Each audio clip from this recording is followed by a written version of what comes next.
Toyota Hiace commuter. Ayan, naka-play na. All goods na. Nagpalit kami ng bumper. Ayan, bago yan. Tapos yung intercooler niya, ang laki. Oversize. Tapos dito, kinat na namin yung pinaka-grills niya.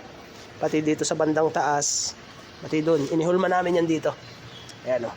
Dito yan, nakahulma. Tapos dito sa kabila, ganun din. So, ayan yun. At, yun. Papakita na lang namin sa inyo mamaya pagkabuo na. Ganda yan. Maganda yan. Okay, tapos na. At ito na yung finish natin mga boss. Yan yung sinasabi ko sa inyo kanina.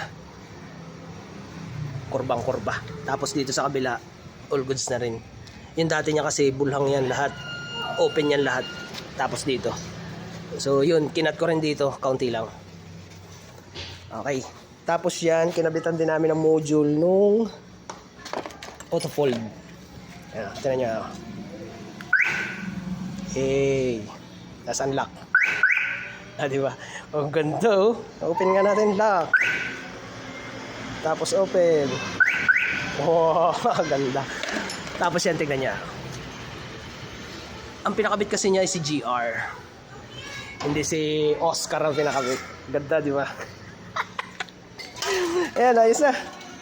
Toyota Hiace commuter. Yan yung Hiace. Okay, all goods.